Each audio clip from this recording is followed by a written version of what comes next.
Deus, para que o Senhor fale ao nosso coração através desta palavra, nesta manhã.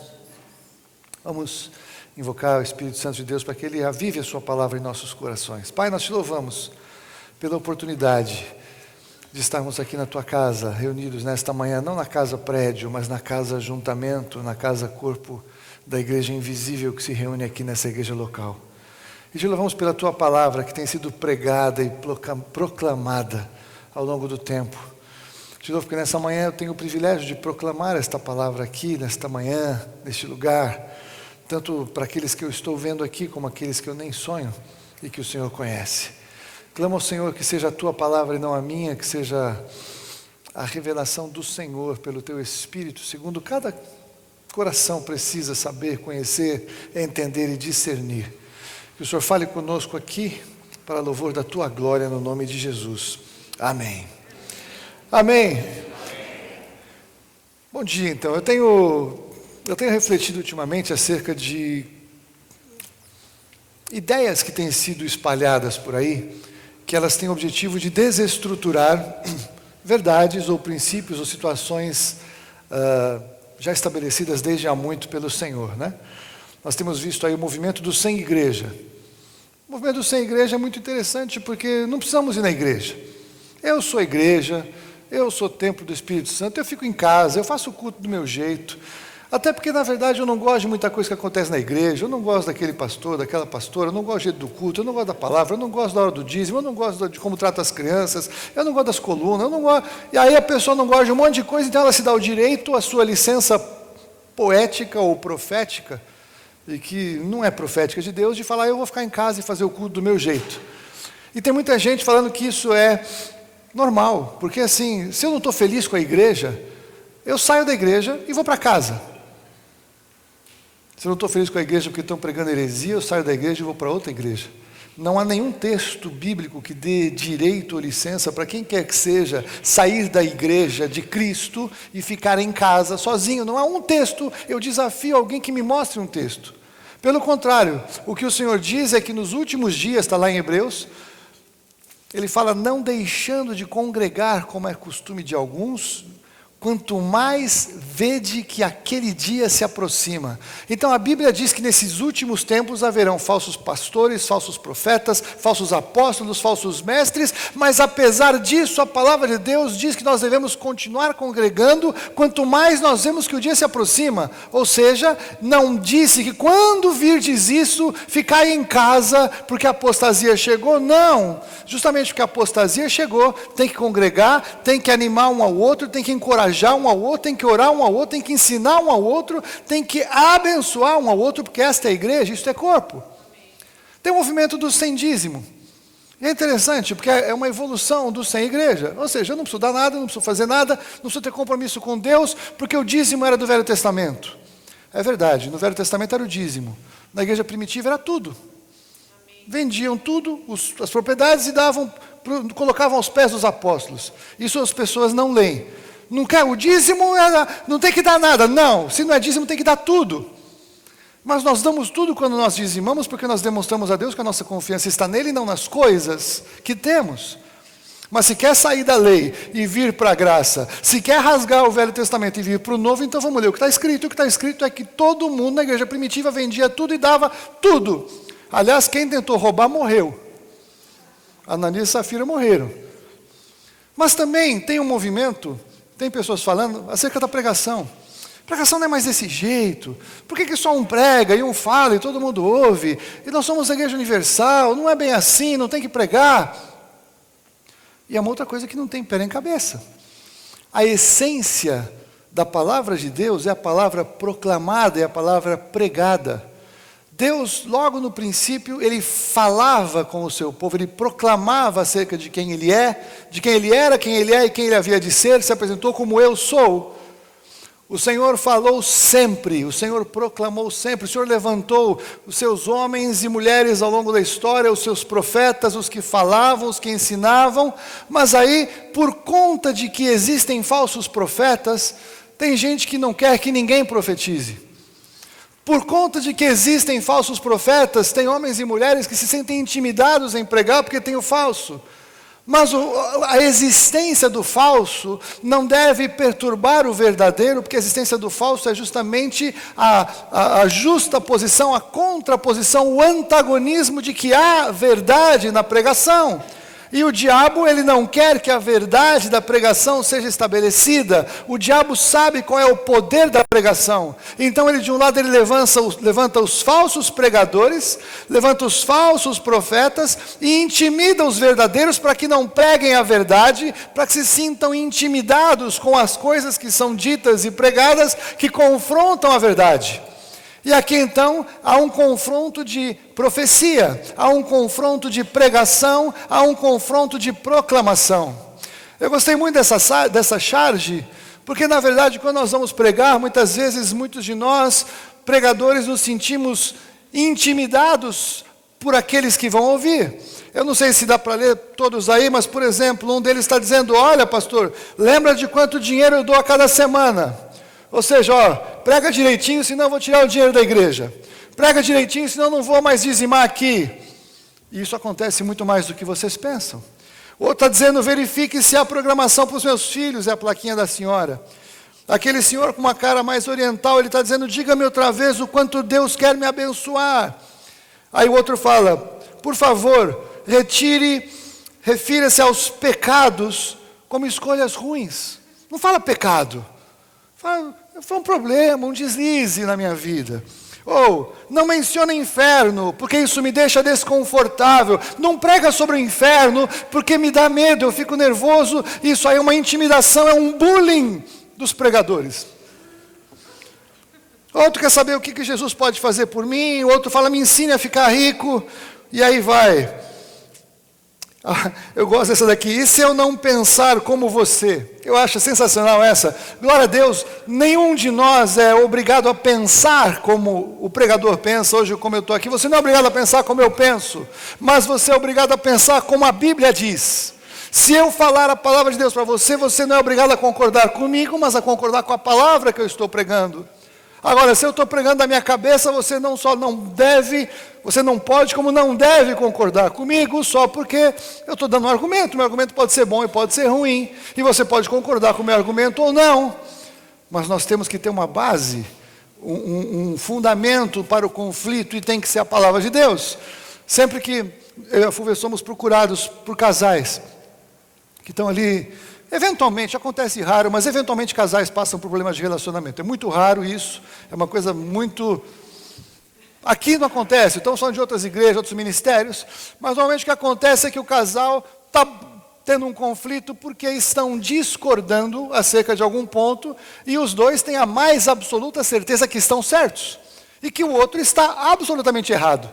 Então é fantástico, temos duas pessoas que creem coisas diferentes ou acreditam coisas diferentes e têm certeza que estão certos e que o outro está errado porque fica algo insolúvel. Então, se nós não temos um árbitro, se nós não temos um norte, se nós não temos um prumo, não terá como haver conciliação. É a briga do semáforo no cruzamento. Num cruzamento aqui em São Paulo, as pessoas querem passar antes das outras. E a única coisa que impede uma de ter certeza que a hora dele passar é o farol está vermelho ou está verde. E se os dois aceitam o farol vermelho, amarelo e verde, ou se não aceitam o semáforo, mas têm medo da multa, vão ceder o seu direito de passar primeiro para o outro, porque está verde para o outro e vermelho para ele. Vocês estão entendendo o que eu estou falando? Da mesma maneira, no casal, a gente tem que trazer alguma coisa que seja o norte. E se o norte não for a palavra de Deus, e se os dois não tiverem algo maior para se sujeitar, vai ser muito difícil concordarem. E é por isso que o divórcio está entrando ladeira abaixo, até mesmo dentro da igreja. Porque eu quero ter razão e não abro mão de ser quem eu sou. Por isso que Deus disse que Ele aceitou o divórcio por conta da dureza do coração. A dureza do coração faz com que não aceite o outro, a dureza do coração faz com que não aceite o absoluto, a dureza do coração faz que não aceite um conselheiro, a dureza do coração faz que não aceite o semáforo, a dureza do coração faz com que eu não aceite nada nem ninguém que me diga o que eu devo fazer. A dureza do coração faz com que eu não queira ouvir a pregação.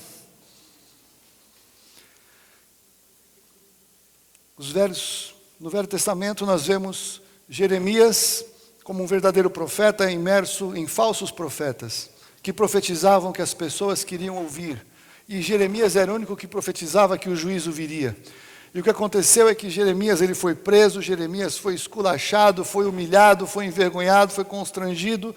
O ministério, se a gente fosse analisar o ministério de Jeremias à luz do que nós vemos nos dias de hoje, o ministério de Jeremias teria sido um fracasso, porque ninguém se converteu. A igreja de Jeremias estava vazia, e a igreja dos que pregavam que queriam ouvir estava lotada, bombada de gente. O rei estava lá, os principais estavam lá, o povo estava lá. Por quê? Porque eles falavam que ia dar tudo certo, que estava tudo bem, que o pecado deles não ia ter consequência, que a Babilônia não ia invadir, pelo contrário, que eles iam conquistar, que Deus era com eles, que ia dar tudo certo no final.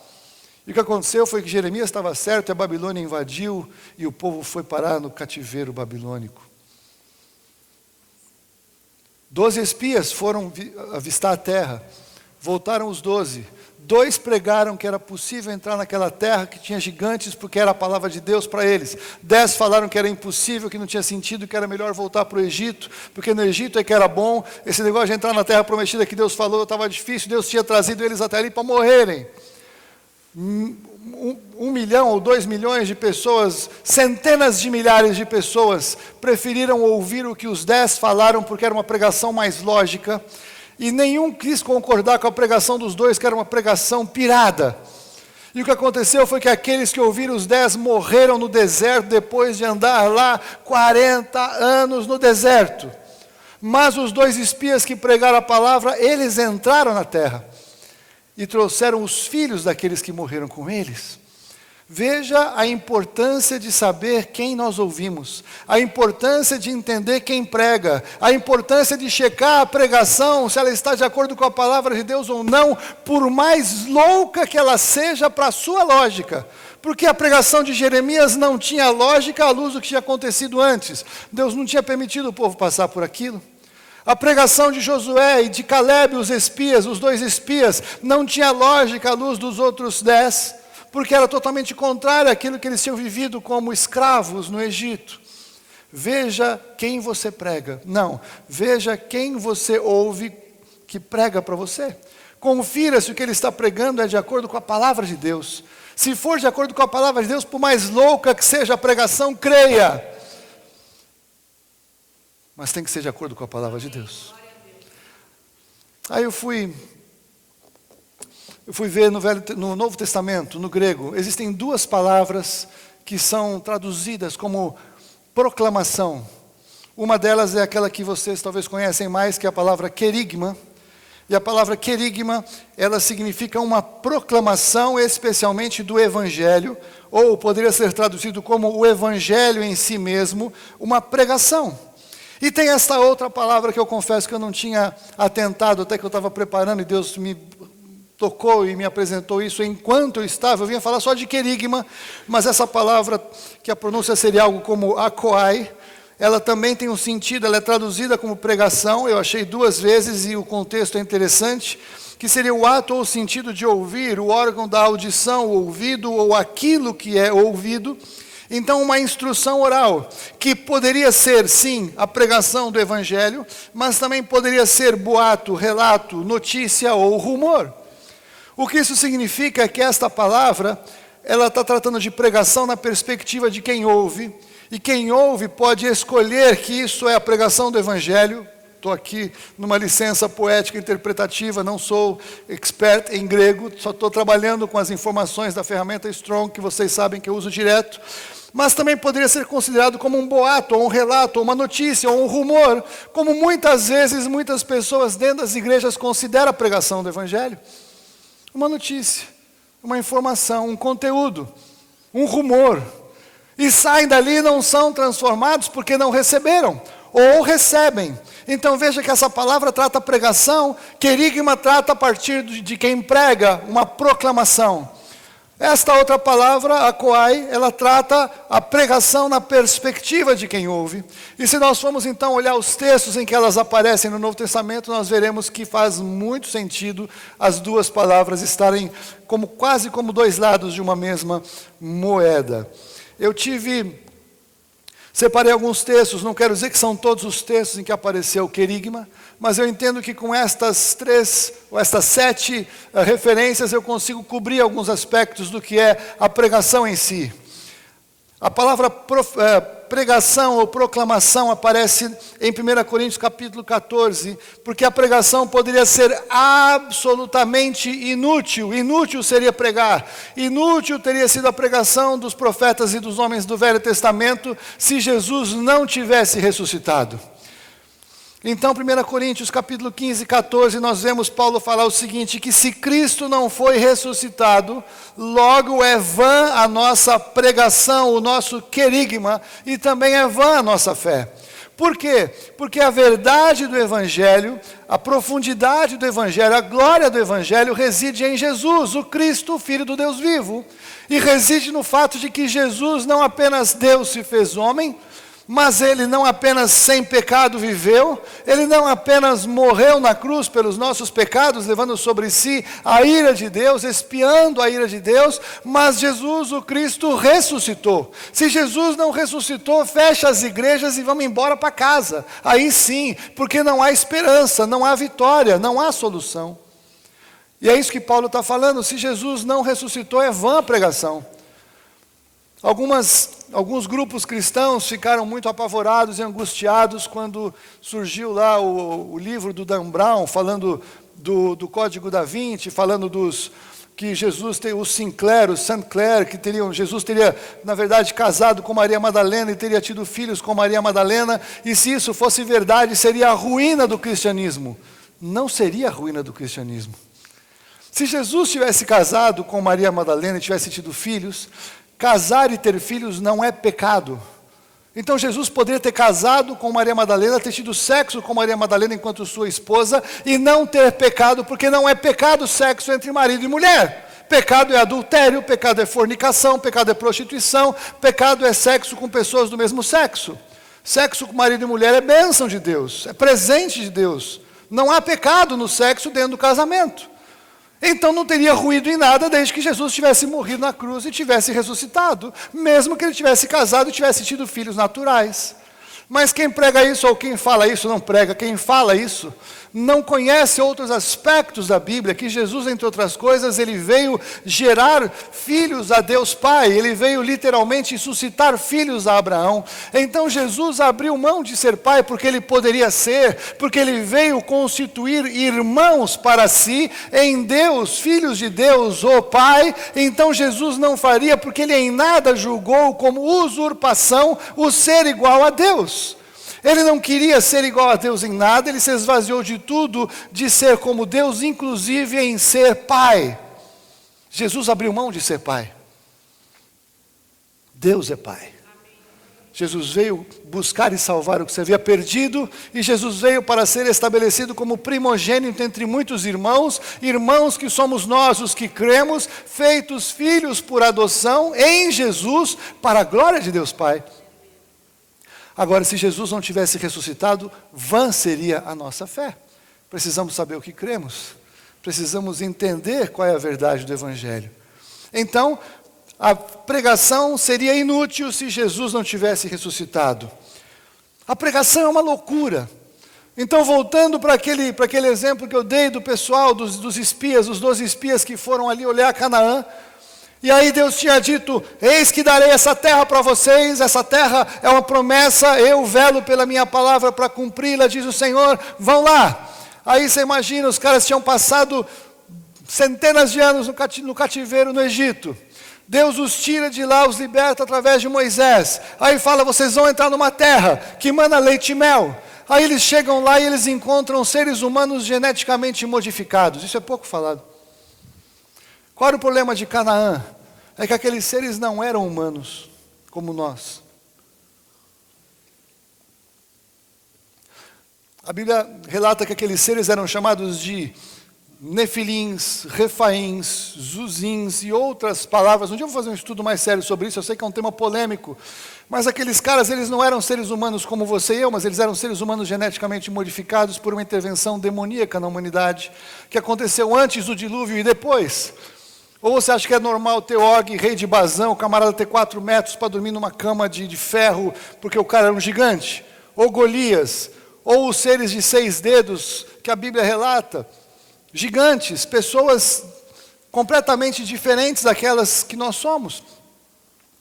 E é por isso que eu creio que Deus mandou matar aqueles lá. E as pessoas falam que Deus era um Deus sanguinário no Velho Testamento. Ele mandou matar quem não era ser humano que Ele criou. Ele liquidou as aberrações genéticas que não faziam parte do seu propósito. Eu sei que isso é um tema polêmico, não vou aprofundar, só estou dando um insight. Quem gosta disso depois aprofunda, eu posso falar mais. Mas eu quero dizer o seguinte, os caras chegaram para espiar a terra, olharam para esses gigantes e se sentiram como gafanhotos diante deles. Você está entendendo? Gafanhotos. Ali tinha alguma coisa muito esquisita em Canaã, porque era uma terra que devora os seus habitantes, a palavra de Deus diz. Era uma coisa tão esquisita naquele lugar que 2 homens carregavam com dificuldade um cacho de uvas, é relato bíblico. Ou seja, era algo assustador e aterrorizador a realidade de Canaã para seres humanos como eu e você. E aí Deus diz, vai lá e conquista porque eu estou te dando. Aí eles vão lá e olham para aquele negócio, para aquelas pessoas, aqueles gigantes, aquelas coisas assustadoras, aterradoras e falam, é impossível. Era o lógico. Mas 2 falam, Deus falou, caiu a proteção. O texto é literal de Números, caiu a sua proteção. Ou seja, houve uma mudança espiritual da cobertura que estava sobre eles e Deus estava dando para o povo. E aqueles 2 espias viram que algo estava acontecendo no mundo do espírito. Não era algo natural e lógico, mas era algo espiritual. E falaram, vamos lá, vamos conquistar, Deus está nos dando. Aí os 10 falaram, é impossível. E aí o povo ouviu 12 pregações. Aí eles sentaram e falaram, olha, essa pregação faz sentido, porque é lógico, nós somos do Egito, nós somos escravos, era melhor comer cebola, era melhor ficar lá como a gente era. Eu sabia quem eu era o número 314, 516, lá na minha roupa de presidiário. Eu sabia a hora que eu tinha que acordar, que hora que eu tinha que dormir, todo mundo me dava a minha ração. Eu sabia quantas chibatadas eu tomava para construir um pedaço lá dos monumentos. Lá eu sabia quem eu era. Esse negócio de dar um pau em gigante, entrar numa terra, começar tudo do zero, é muito difícil mesmo. Eu quero algo de mão beijada que caia do céu, porque se Deus me der algo de mão beijada que caia do céu como maná, eu quero. Eles nem sabiam do maná ainda nesse ponto. Mas se eu tiver que entrar para dar um pau nos gigantes, não tem lógica. Deus nos trouxe aqui para morrer. Ele tirou a gente de morrer no Egito para fazer a gente morrer na mão desses gigantes. Eu vou embora. Porque era mais lógico. E é por isso que muito crente procura ouvir o que é lógico. E tem dificuldade com palavras que desafiam, que encorajam, que tiram da zona de conforto, que fazem mudar aspectos da nossa vida, que fazem mudar princípios de pensamento, que fazem mudar relacionamentos com as pessoas, fazem mudar o relacionamento com o dinheiro, com a saúde, com o mundo espiritual, o que quer que seja. Poucos são os que recebem essas palavras e falam, é isso mesmo, eu creio, eu vou. E quem faz isso sai da multidão. Mas eles preferiram ouvir os 10 espias, a pregação dos 10 espias e não a pregação dos 2. Porque é uma loucura. E você acha que algo mudou? Olha o que Paulo fala, 1 Coríntios 1:21, que você já acompanhou aí comigo. Visto como na sabedoria de Deus, o mundo pela sua sabedoria não conheceu a Deus, aprove a Deus salvar aos que creem pela loucura da pregação. A pregação é uma loucura. Fala sério, se você falar para o sujeito que ele tem que andar 58 quilômetros de joelho, que ele tem que bater a cabeça no chão 15 vezes, que ele tem que fazer tudo para os pobres, puxa, isso é legal, isso faz sentido, é verdade. Se você falar que ele vai reencarnar 258 vezes, vai vir como uma barata, como uma formiga, depois como um rato, aí um ser humano, um rei, aí isso faz sentido. Mas você falar que Jesus morreu e ressuscitou por ele, que Jesus, Deus, se esvaziou de ser Deus e foi reconhecido em figura humana, morreu por ele e oferece a salvação pela graça por meio da fé, não, isso é uma loucura, imagina, que absurdo, que Jesus, que coisa mais sem sentido. A salvação é uma loucura, santidade é uma loucura, a palavra de Deus ser a verdade é uma loucura, e contra o sistema do mundo é uma loucura. Falar que isso que eles estão dizendo é mentira, é uma loucura. Por quê? Porque todo mundo acredita que é assim. Por que nós somos diferentes? Só vocês, só os crentes estão certos. Vocês se acham mesmo, os caras, só vocês que sabem tudo, ninguém sabe nada. Não, nós também não sabemos nada. Só que nós encontramos a verdade e nós jogamos a nossa vida plenamente nessa verdade que nós encontramos. E a verdade é a certa, não eu erro. Eu estou aqui ralando para andar de acordo com a verdade. Eu estou aqui ralando para obedecer essa verdade. Eu estou aqui crendo e confiando que isso é a verdade. Eu não estou certo, mas Jesus está certo. A palavra de Deus é a verdade, ela é a verdade, ela está certa. É isso que nós dizemos. Até porque nós temos muita vergonha evangélica sendo publicada na televisão e nos jornais e tudo mais, e dá vontade de chorar de ver pessoas em nome de Jesus fazendo determinadas coisas como se fosse algo de Deus. Tem um monte de coisa errada gospel na TV, mas não muda o fato de que a verdade é Jesus, não muda o fato de que a pregação do evangelho é verdade e que isso é uma loucura. Mas é uma loucura somente para os que se perdem, mas é o poder de Deus para a salvação daquele que crê. Para quem crê, é impactado com o poder de Deus do Evangelho. É por isso que muitos de nós já passamos aperto, mas nós falamos, eu não sei, eu posso não explicar todas as coisas, mas eu sei em quem eu tenho crido, e eu sei que é poderoso para guardar o meu tesouro até aquele dia. Eu sei da minha vida em Jesus. Podem achar documentos novos, podem achar coisas novas, podem achar até filho de Jesus, mas eu não vivo uma religião que me falam. Eu vivo uma vida que eu sei, que eu tenho, que eu conheço e que é real. Ninguém pode me dizer que nada aconteceu em mim, em Jesus. Eu sei o que aconteceu na minha vida, eu sei quem eu era e sei quem eu sou. Mas não muda o fato que a pregação é uma loucura. E a pregação é poderosa até mesmo na boca de Jonas. Jonas foi mandado por Deus para pregar contra Nínive, um povo aterrorizador. Os caras cortavam os dedos polegares, cortavam os narizes, cortavam os pedaços da orelha, cortavam em picadinho os caras que eles matavam quando eles conquistavam. Era um povo, assim, eles não somente eram conquistadores, mas eles geravam terror à sua volta. E Nínive era a cidade sede deste povo. Aí, Deus manda Jonas ir lá pregar em Nínive. Se você quiser saber mais, depois você assista o YouTube da pastora Fúvia sobre Jonas. Eu não vou pregar sobre Jonas. Mas o que eu quero dizer é o seguinte, você imagina a cena. Tinha lá milhares de pessoas em Nínive. E Jonas era para ele entrar sozinho em Nínive e falar para aquele povo sanguinário, praticadores de carnificinas. Olha, vocês estão em pecado. Deus vai destruir vocês. Deus me falou que vai destruir vocês, se vocês não se arrependerem, não vai sobrar nada, tá bom? Eu vim aqui pregar para vocês. Fala sério, é? A gente às vezes te julga, Jonas, né? Não, o cara era incrédulo, imagina, Deus falou para ele tinha que pregar, que coisa. Vai lá, vai você lá.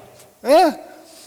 Nós não vamos às vezes nem na empresa onde tem 10 pessoas para falar, olha, Jesus está voltando. 10 pessoas que não vão fazer nada, vão no máximo rir da tua cara e sair andando no cafezinho, talvez vão fazer um pouco de bullying, não vão te convidar para o almoço, mas não vão te cortar em pedacinho da empresa. E o Jonas foi.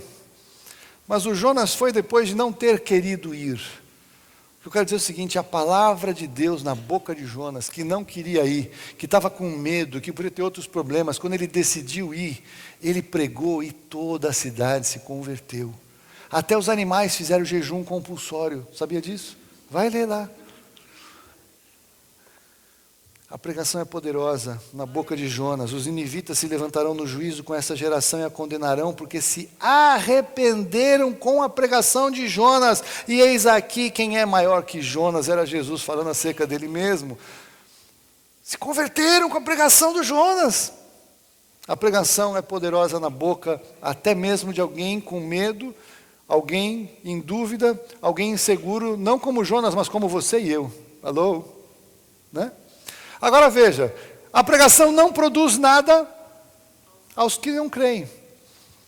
Esses caras aqui, vocês já me viram falar, essa é uma das passagens que eu gosto da Bíblia, volta e meia eu falo nela, né? Os filhos de Seva, que ele era o sumo sacerdote daquela época, e eles queriam expulsar demônios em nome de Paulo.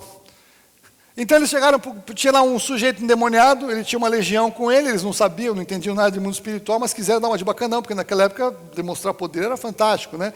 Tinha aquele mago lá, o Elimas, tinha gente que gostava de ter primazia, de aparecer, o Simão, né? Oh, me dá esse poder aí, quanto que custa para também botar a mão na cabeça das pessoas, elas receberem o Espírito Santo, né? Tinha muita gente que gostava dessas demonstrações de poder. E esses caras, então, eles queriam. Então eles chegaram para os demônios lá e começaram a invocar o nome de Jesus.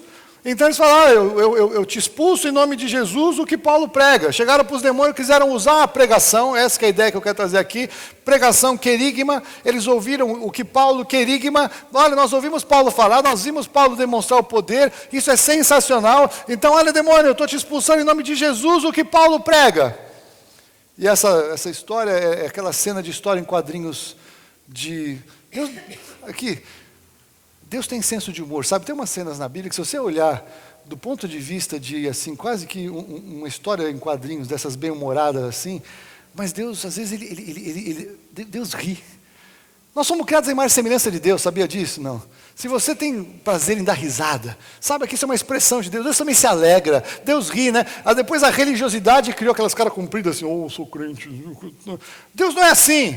Deus se entristece, Deus se ira, Deus ama, Deus ri, Deus tem prazer nas coisas. Essas expressões boas das nossas características como seres humanos, nós recebemos de Deus, não de outro lugar. As distorções disso vieram pelo diabo, pelo inferno, mas a expressão pura e boa de sentimentos e de emoções vieram de Deus. De alguma maneira expressando quem Deus é, não igual, mas como uma manifestação de quem Deus é, você entende isso? Aí você imagina lá o demonião, o cara endemoniado. Eu imagino os caras, eles não foram expulsar o cara sozinho, porque eles queriam dar um showzinho. Acho que, olha agora, nós estamos aqui os grandes, aqui, eu sou filho inclusive do sumo sacerdote. Era filho do sumo sacerdote, o cara de plantão da época. E foram expulsar os demônios em nome de Jesus, o que Paulo prega, olha, nós somos os caras, né? Eram 7. E aí quando eles falaram isso para o demônio, aí deve ter aquelas... Você já ouviu o demônio falando, né? Já viu pessoa endemoniada falando, aquela voz modificada assim? Você não viu em filme, é parecido, que os caras em filme, os caras falam, o diabo fala a verdade em filme, viu? Tem muita coisa que aparece em filme que é verdade, não pensa que é brincadeirinha, ficção, fábula, não, que ele também tem que publicar as suas revelações, tem que falar verdades espirituais, para que as pessoas possam escolher e saber bem o que elas estão fazendo. Aí imagina o cara falando, sabe aquela coisa assim, de voz de demônio, aquela coisa horrorosa? Olha é o seguinte, Jesus, a gente sabe muito bem, Paulo também, agora vocês, quem é que são vocês? Aí o tal do demônio pulou, a pessoa endemoniada pulou em cima dos 7, aí 5 já fugiram, 2 tomaram pau e 1 ficou até sem roupa, arrancou a roupa do cara, o cara fugiu nu. Você imagina que vergonha, que humilhação, que constrangimento que esses caras passaram, querendo fazer um showzinho ali, usando o poder da pregação. Eles creram no poder da pregação. Ou creram, talvez seja profundo demais. Eles entenderam, eles gostaram do poder da pregação. Eles quiseram pôr em prática aquilo que eles tinham ouvido. Mas eles não receberam o Jesus da proclamação. Eles estavam falando de algo que eles tinham ouvido. E é isso que atrapalha a vida de muito crente hoje. Tem muito crente que quer dar pau no diabo falando de alguma pregação que ouviu, mas que não creu. Tem muito crente que quer pôr em prática alguns aspectos de poder espiritual na vida, mas não creem, querem repetir o que ouviram, porque não acolheram a pregação, não receberam de verdade o poder da pregação, querem repetir como papagaio o conteúdo gospel. E quando dá tudo errado, a culpa é, claro, do pregador. A pregação, a proclamação é Jesus, é o poder de Deus, é a palavra de Deus. Se você não recebe a palavra de Deus, o que você ouve não faz sentido se você quiser pôr em prática como uma simpatia. Tem crente que é mais ou menos assim, faz oração, reza 5 Ave Maria, vê o horóscopo, faz um negocinho lá e pula 7 ondas. Vai que, né? Vai que é isso. E mistura tudo. Crente faz isso.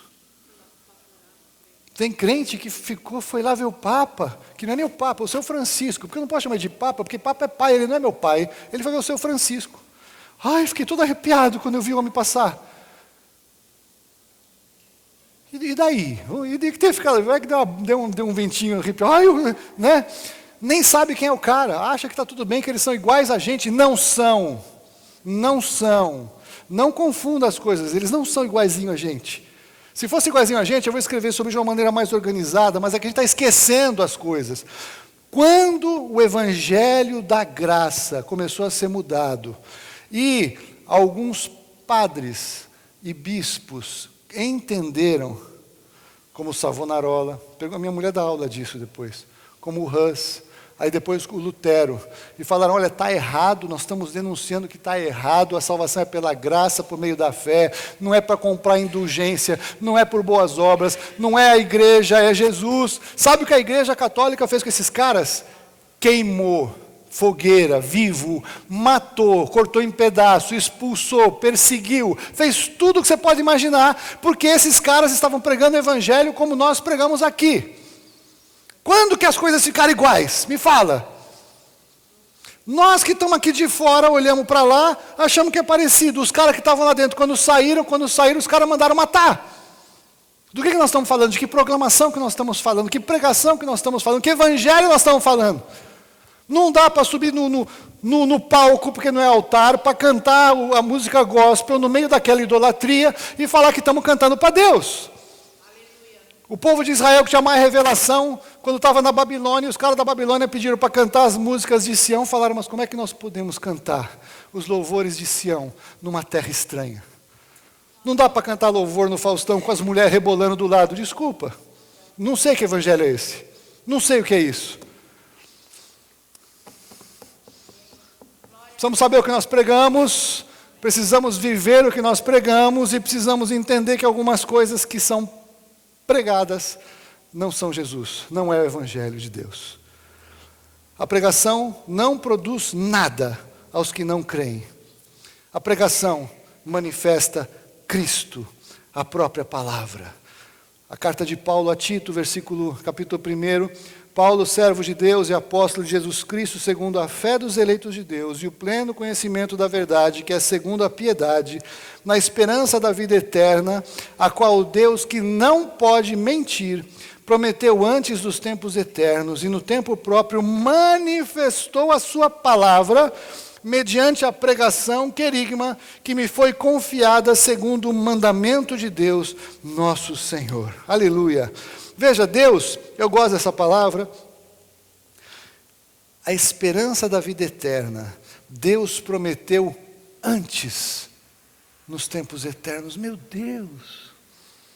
A salvação, a vida, o plano eterno de Deus foi manifestado na eternidade anterior. Deus não foi surpreendido pelo pecado de Adão e falou...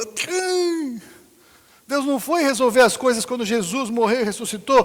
Deus sabe. Deus é. A sua salvação e a minha salvação foram planejadas e preparadas por Deus antes.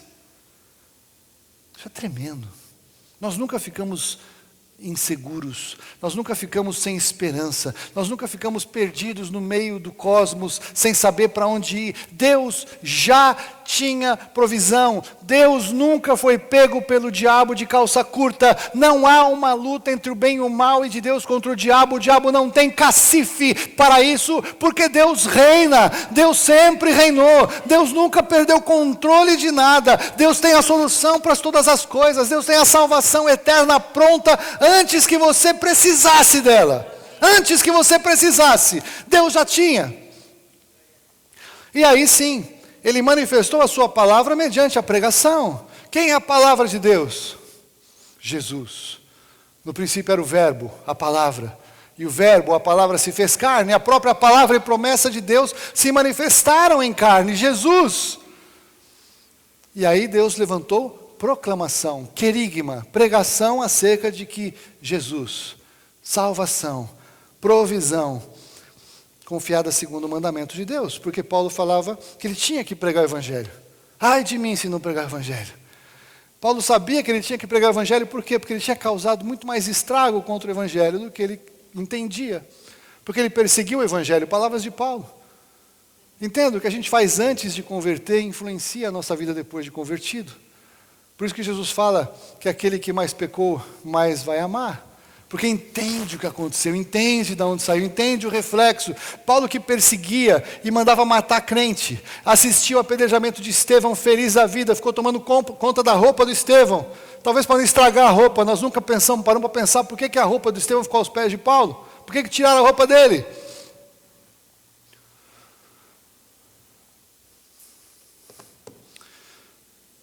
Jesus, a palavra confiada a Paulo. Precisamos pregar essa palavra.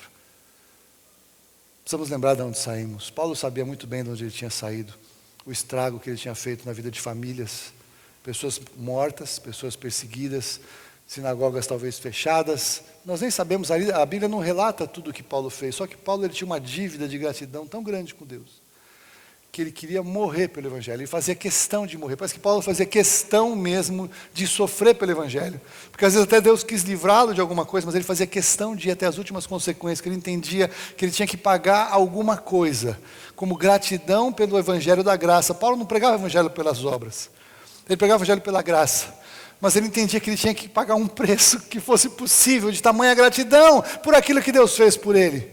E tem muito crente que se converte e acha que Deus ainda deve um monte de coisa para ele na vida dele. A gente se converte, acha que Deus tem que pagar conta de luz, de gás, resolver os problemas amorosos, problemas familiares, problemas outros. Achamos que Deus é que nos deve. Você está entendendo o que eu estou falando?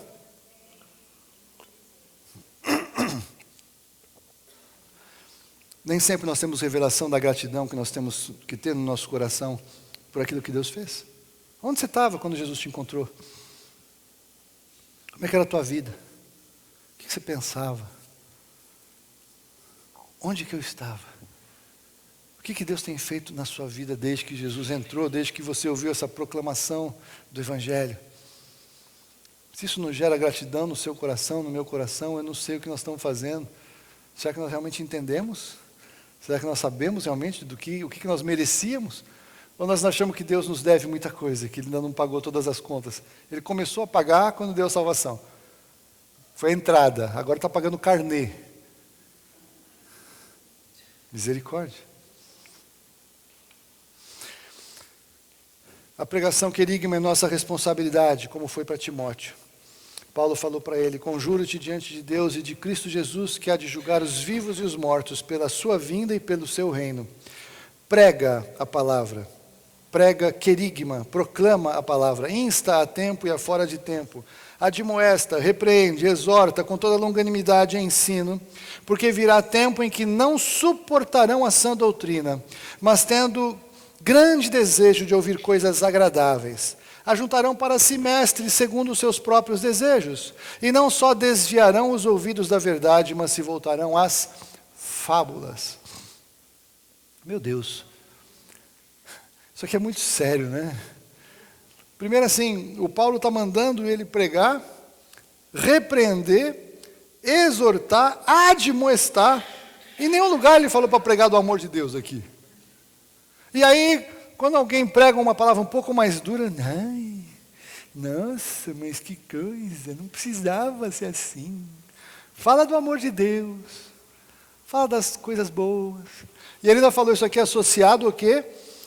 Até isso aqui, ó, Deus e de Jesus Cristo, que há de julgar os vivos e os mortos pela sua vinda e pelo seu reino. Está falando do fim do mundo, está falando que Deus vai julgar, alô, Deus vai julgar, Deus vai julgar, está escrito aí na sua Bíblia, julgar. Deus fala assim: horrível coisa é cair nas mãos do Deus vivo. Você já leu esse texto? Ah, mas Deus é bonzinho. Deus é bom. Me acha um versículo que diga que Deus é bonzinho, que eu vou embora. Deus é bom, e justo, e fiel, e eterno, e zeloso, e julga, mas julga com justiça. E a base do julgamento de Deus é muito simples. Quem em Jesus crê, não é julgado, porque Jesus expiou. Então quem está em Jesus não é julgado. Quem nele crê não é julgado, e o que não crê já está julgado, porquanto não crê no nome do unigênito Filho de Deus. A base do julgamento é simples, vai chegar naquele dia. Você consegue imaginar um trono de Deus para julgar? Imagina o juízo mais horroroso que você possa imaginar, mais aterrorizador que você possa imaginar, será o julgamento de Deus. Porque é um julgamento definitivo. Não tem recurso, embargos infringentes, troca de... Não, Deus julga. Chegou diante dele. Haroldo Fávero Maranhão, sou eu presente. O nome dele está no livro da vida? Tá. Olha, o Haroldo foi um pecador horroroso, fez um monte de coisa horrível durante a vida dele, pecou, errou, fez um monte, mas Ele é santo, porque ele está em Jesus. Passa o Haroldo para lá. Chegou o hipotético João Carlos da Silva, que não tem nenhum aqui presente, não, José Carlos não, João Carlos, hipoteticamente da Silva, para não pegar ninguém, chegou lá diante de Deus. Aí Deus fala, o João Carlos hipoteticamente da Silva, o nome dele está no livro da vida. Aí os anjos, não, perfeitamente, vamos ver a vida dele. Atravessou a velhinha, ajudou a velhinha a atravessar a rua, que beleza. Obedeceu os pais deles, algumas vezes ele obedeceu os pais. Ele nunca fez assalto a banco, nunca roubou nada, é verdade. Ele nunca matou, puxa, que beleza, nunca matou ninguém, que ótimo, muito bom. Mas ele mentiu. Roubou, teve raiva. Ele foi preguiçoso. Ele teve... Tá bom, esquece, condenado, inferno para ele. Aperta o botão, desce, próximo. A base do julgamento é segundo as obras. Quem não é julgado em Jesus, é julgado pelas obras. Por melhor que o sujeito seja, ele pecou. Já feito um pecado na vida, ele não tem como agradar a santidade de Deus, porque a santidade de Deus só é agradada por Jesus. Só há aceitação de Deus na vida de uma pessoa se ela estiver em Jesus, porque Jesus pagou todos os pecados.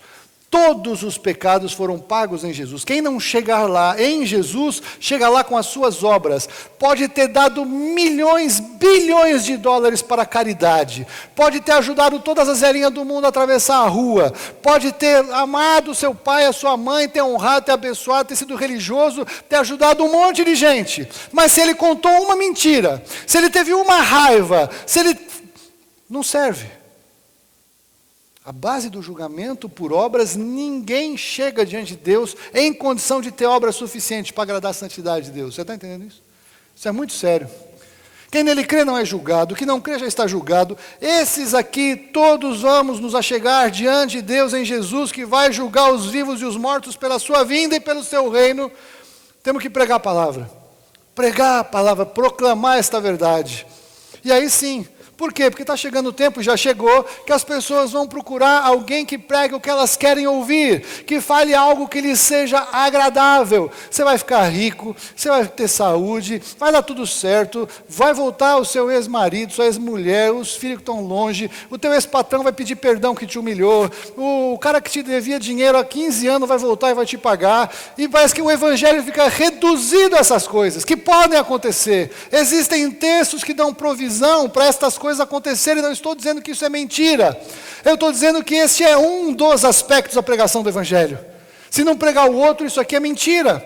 Isso aqui as pessoas querem ouvir só a parte boa. Não querem ouvir o arrependei-vos. Não querem ouvir o muda. Não querem ouvir o deixa. Não querem ouvir seja transformado. Não querem ouvir o sofra o dano e deixa Deus julgar a tua causa. Não querem as outras partes do Evangelho. Querem uma parte só. É pegar o bolo de chocolate e querer comer só o chocolate. Tem todos os ingredientes no bolo. É melhor comer o bolo pronto. A Tati pode dar aula disso.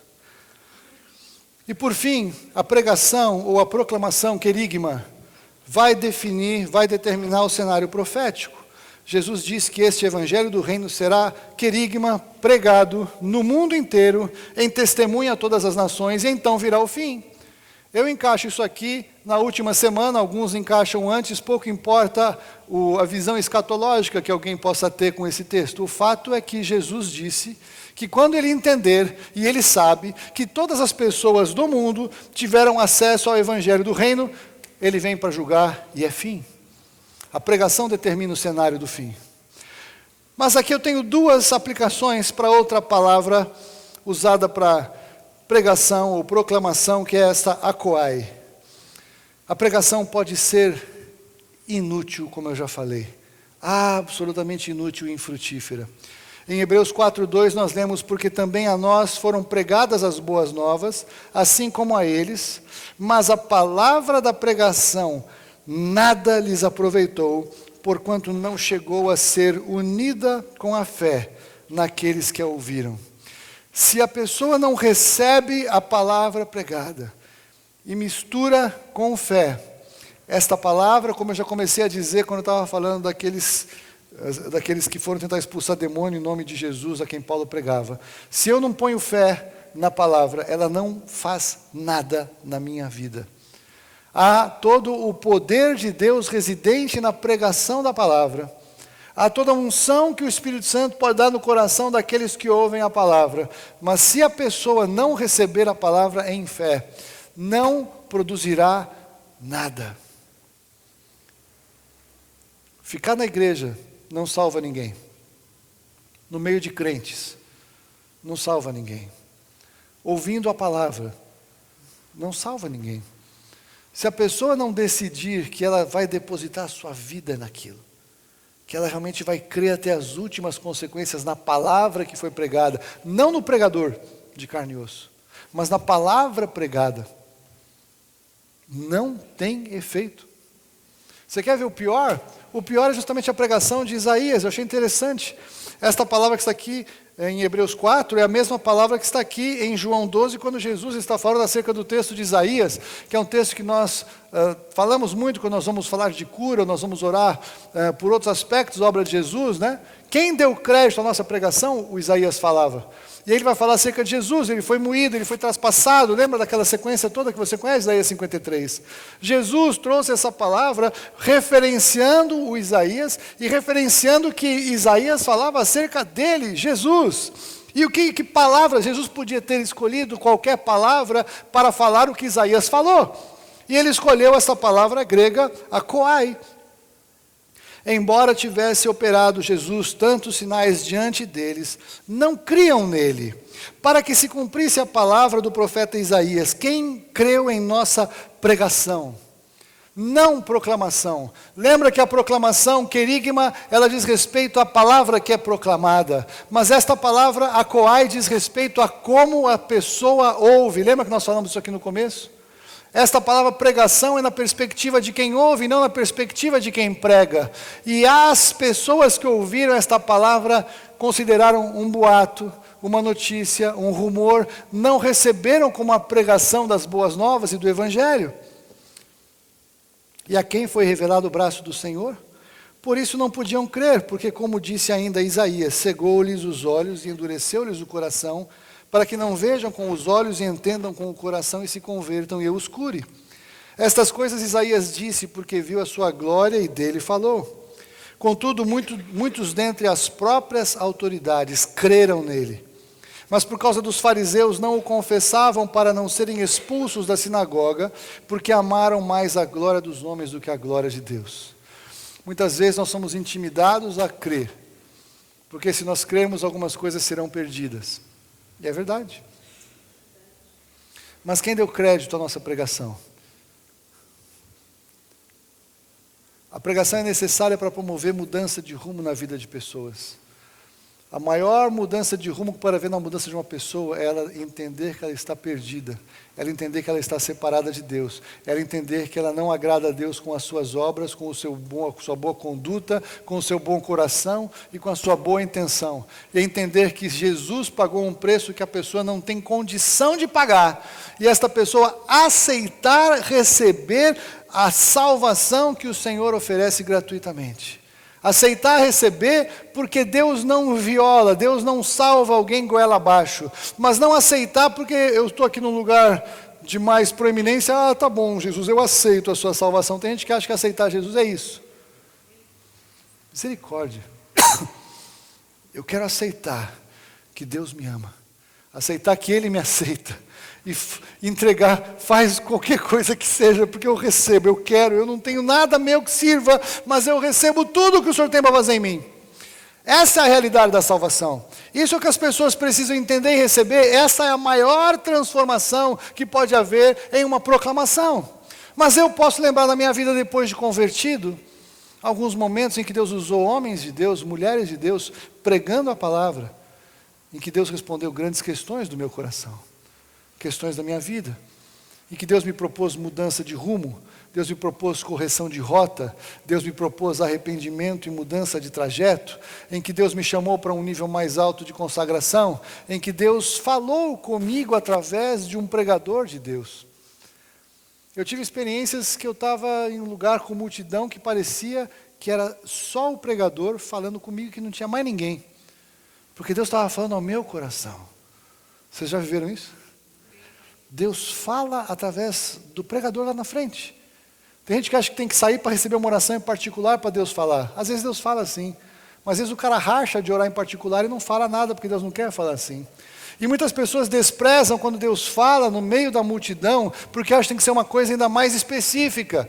Acham que foi coincidência. Não tem coincidência quando o pregador, falando da paz de Deus, proclama algo que fala direto ao seu coração, que responde perguntas que você estava fazendo antes de sair de casa.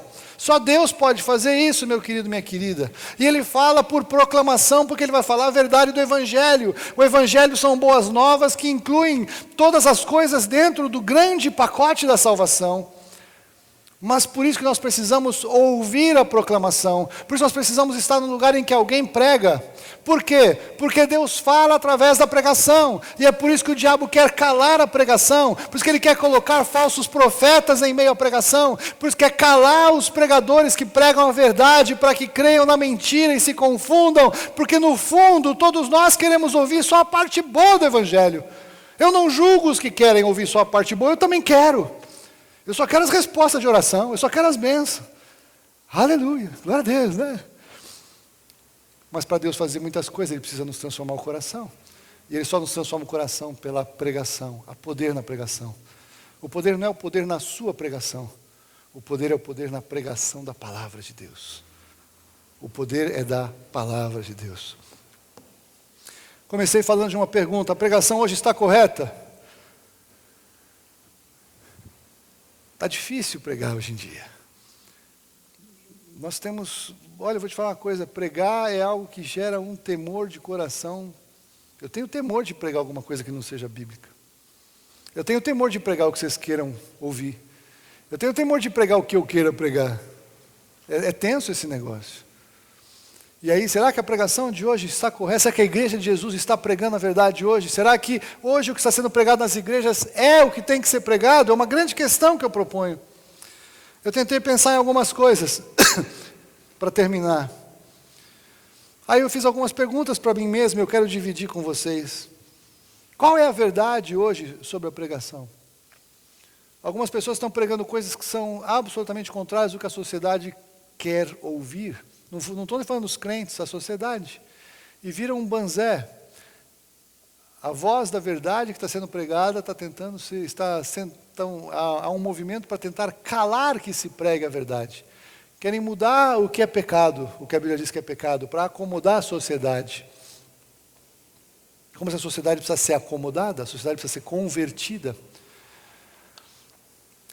Tem um banco com uma campanha... mude o mundo. Isso muda o mundo. Fazer uma ação social muda o mundo. Ter um pensamento ecológico muda o mundo.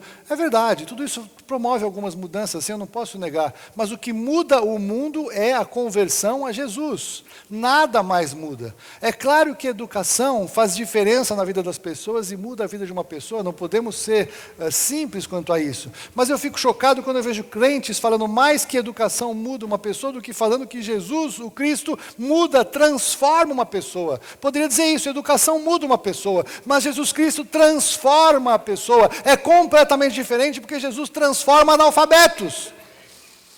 Mas é claro que ele precisa de educação para se desenvolver. Mas o crente não pode achar mais importante a educação do que achar importante pregar Jesus.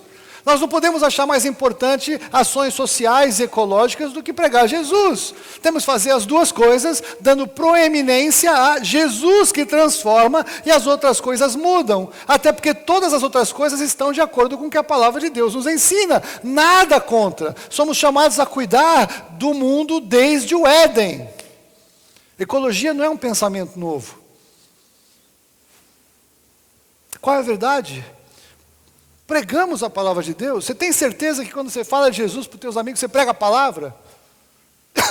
Ou você está repetindo um discurso que você ouviu, que você não sabe, se o cara fizer duas perguntas, você... Não faz a pergunta, deixa eu acabar. Uma vez eu fui lá para o Nordeste, aí tem aqueles lugares que você chega para visitar, lugar turístico, tem aqueles garotinhos bonitinhos, assim, fofinhos, né? Aí o cara fala, eu Maurício de Nassau e Felipe Camarão e não sei o que, ele fala, não. Se você perguntar no meio, Felipe de Nassau, ele fala, espera, você atrapalhou, deixa eu começar de novo. Ele não sabe responder, ele sabe recitar aquele período que explica aquele lugar. Mas ele não entendeu aquilo, ele não sabe a história do Brasil, ele não entende o conceito do que ele está falando, ele repete aquilo.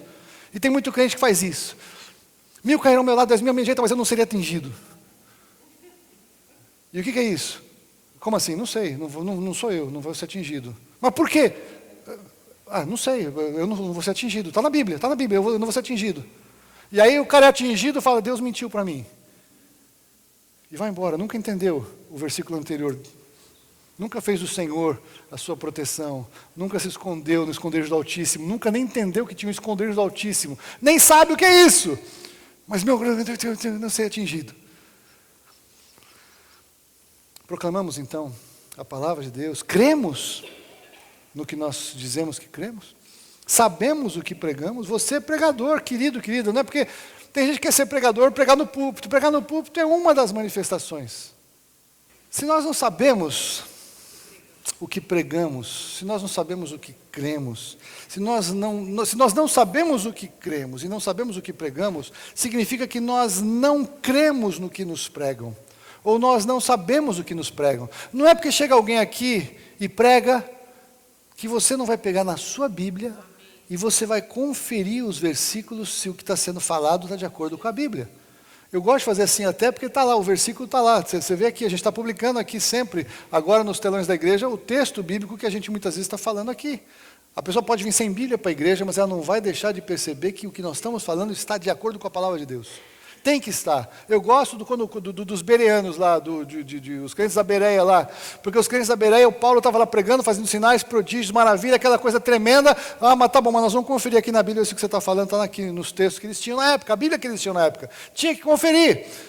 O sinal de milagre e maravilha não vale nada se for pregado uma heresia junto.